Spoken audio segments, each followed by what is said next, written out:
सुपौल जिला के इंडो नेपाल सीमा अवस्थित वीरपुर में विद्या भारती द्वारा संचालित सरस्वती विद्या मंदिर के नवनिर्मित भवन का राष्ट्रीय स्वयंसेवक संघ के सरसंघ चालक डॉक्टर मोहन भागवत ने वैदिक मंत्रोच्चार के बीच नारियल फोड़कर लोकार्पण किया। सरस्वती विद्या मंदिर के लोकार्पण समारोह में उपस्थित लोगों को संबोधित करते हुए सरसंघ चालक डॉक्टर मोहन भागवत ने कहा कि आज का यह कार्यक्रम हम सब के लिए संकेत है। जो भी दुर्भाग्य के दिन हैं अब बदलने वाले हैं। उन्होंने कहा कि किसी भी कार्य की सफलता के लिए अलग अलग प्रकार के विविध प्रयास करना पड़ता है।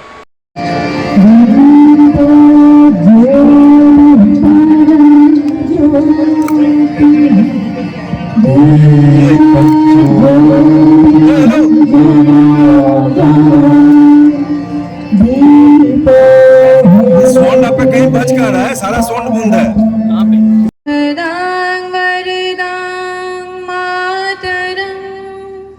वंदे मातरम कोटि कोटि कंठ कल कल।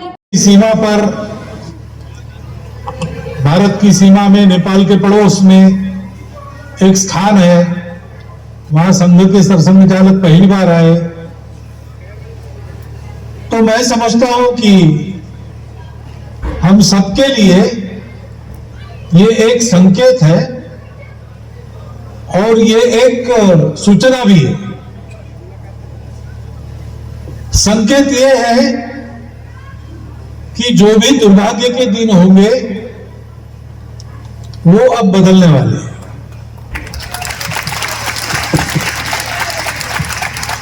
और सूचना ये है कि ये सब अपने आप नहीं होता, प्रयास करना पड़ता है। इस कार्यक्रम में व्यक्तिगत गीत कौन सा गाना चाहिए ये हमने तो तय नहीं किया, लेकिन व्यक्तिगत गीत में भगीरथ का उल्लेख है और भगीरथ के चरण चिन्हों पर चलकर हम आ रहे, ऐसा कहा है।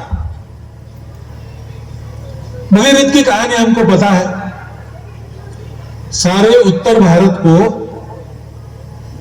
और सुजल सुफल मलयज शीतल बनाने के लिए स्वर्ग से गंगा का अवतरण, अनेक अवरोधों के बावजूद उस गंगा का इस प्रदेश से सुचारू रूप से प्रवाहित होना और गंगा सागर तक उसका आवाज चलना, जिसकी तपस्या, जिसके सतत पीढ़ी दर पीढ़ी प्रयास के कारण हुआ, वो रघुकुल का वंशधारक राजा भगीरथ, उसका नाम है। तो प्रयासों की आवश्यकता रहती है। भाग्य जो है, भाग्य तब अनुकूल होता है। भगवत गीता में कहा गया, अधिष्ठानम तथा कर्ता करणम च पृथक विधम विविधाश्च पृथक चेष्टा दैवम चैवात्र पंचमम। तो दैव यानी भगवान की कृपा या भाग्य, इसका नंबर 5वां है, पहला नहीं है। पहला है अधिष्ठान। जो भी आप कर रहे हैं उसके पीछे आपका जो चिंतन है वो सत्य पर आधारित चाहिए और कल्याण की, लोक मंगल की कामना लेकर चलना चाहिए।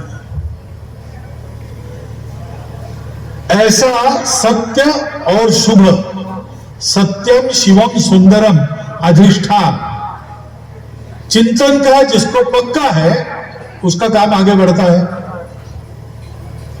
करणम कहा है, करणम यानी कार्य की पद्धति है। जो काम करना है उसके लायक पद्धति चाहिए।